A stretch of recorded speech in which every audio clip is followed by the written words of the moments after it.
Hello, my friends. Welcome to English Storytelling. Before we begin, please like this video, subscribe to the Dot channel, and write a comment below. Because this story is not just about learning English, it is about what happens inside you when you refuse to stay silent. I didn't start learning English to sound smart. I started because one day I realized that silence was slowly erasing me. There was a time when I listened more than I lived. Conversations happened around me, not with me. Words moved fast, confident, free, and I stood still, trapped behind the invisible wall of a language I did not understand. People often say language is just a skill. They are wrong. Language is permission. Permission to exist fully. At first, English felt cold. The words had no warmth. They did not welcome me. They stood like strangers who did not care whether I understood them or not. I memorized vocabulary without feeling it. I repeated sentences without owning them. Every mistake felt like proof that I did not belong. I wanted to quit many times, not loudly, quietly, the kind of quitting where you tell yourself, I'll continue later, knowing very well that later may never come. But something inside me resisted, not hope, not confidence, just a quiet refusal to disappear. So I continued. I learned English slowly in fragments, a sentence from a video late at night, a word written in the corner of a notebook, a phrase repeated again and again. While walking alone, there was no system, no perfect plan, just presence, just showing up. Some days, nothing made sense. The language felt heavy again. My progress felt imaginary. I compared myself to others and lost every time, but I stayed. And staying changed something deeper than my vocabulary. I began to notice that English was teaching me patience. Before it taught me fluency, it forced me to sit with discomfort without running away. It taught me that understanding comes after listening, not before. That mistakes are not enemies, but signs of movement. One evening I realized I had understood a full paragraph without translating it in my head. The moment passed quietly, but it stayed with me. It was not excitement I felt. It was relief. Like breathing after holding air for too long. From that moment, English stopped being an obstacle. It became a bridge. I started using English to think, not just to study. I spoke to myself in it. I wrote thoughts I had never dared to say out loud. Something about another. Language made honesty easier. Pain felt lighter when carried by unfamiliar words. Fear lost some of its weight. English gave me distance from myself, and in that distance, clarity. I no longer measured my learning by tests or levels. I measured it by courage. Could I speak even when my voice shook? Could I listen without understanding everything? Could I continue even when motivation disappeared? Slowly, English entered my life the way habits do, quietly, naturally, without announcement. I stopped asking when I would be fluent. I stopped chasing an ending.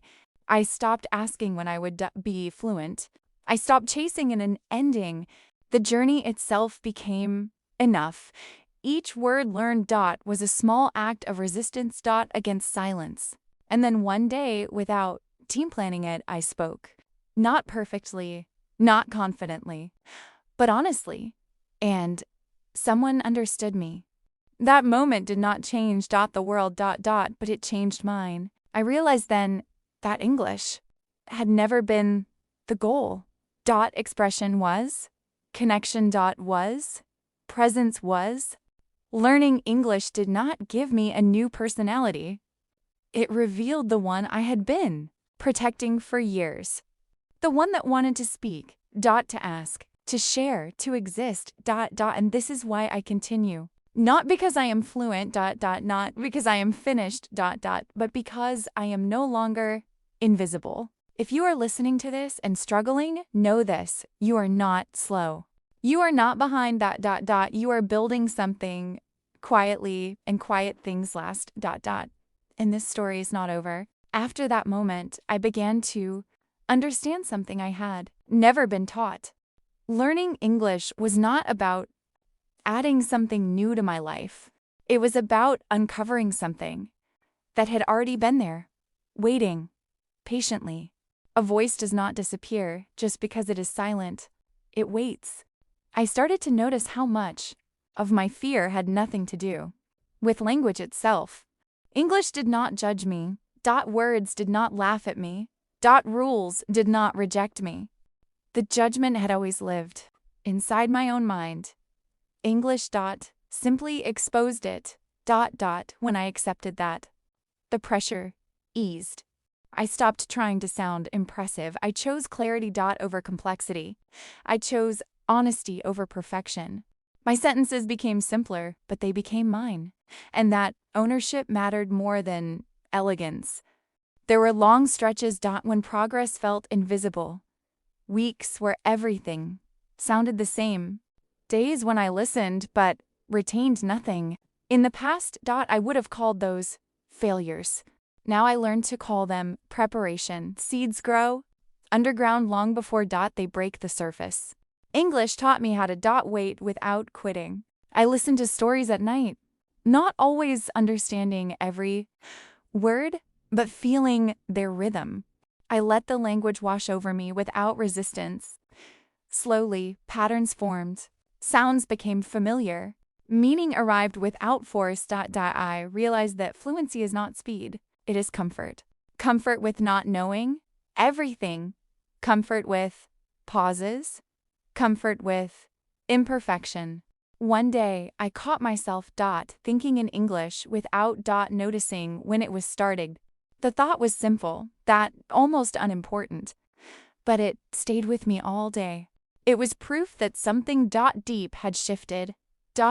English had found a place inside me. I became more attentive, not only in language but in life. I listened better. I interrupted less. I observed more carefully.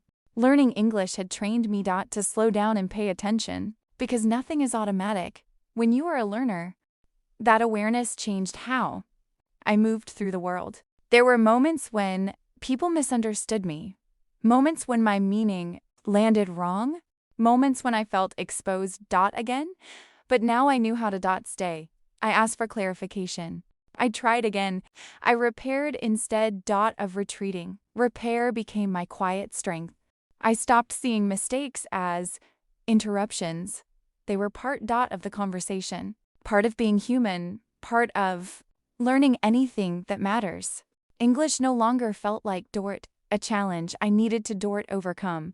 It felt like a path I was walking, sometimes straight, sometimes uneven, but always forward. I noticed something else too. As my English grew, my patience with myself grew. I became less harsh, less rushed, less demanding. I understood that growth cannot be threatened into existence. It needs space, and English gave me that space. I carried it with me into ordinary moments, walking alone, waiting, in silence, thinking about the future. Without panic, it became a quiet companion, reminding me that understanding takes time, and time is not the enemy. Now, when I look back at the person I was before this journey, I do not feel disappointment, I feel respect. That person survived without words, that person endured silence, and when the moment came, that person chose to speak. This story continues because life continues, because there are still words I have not learned, thoughts I have not expressed, connections I have not made yet, and that is not something to fear. That is something to look forward to. And when that happens, you won't hear just a new language in your voice. You will hear yourself. And that is where this story truly ends, not with fluency, not with applause, comma, dot, but with a quiet, unshakable truth. You stayed, dot, dot, you spoke, dot, dot, and you became visible.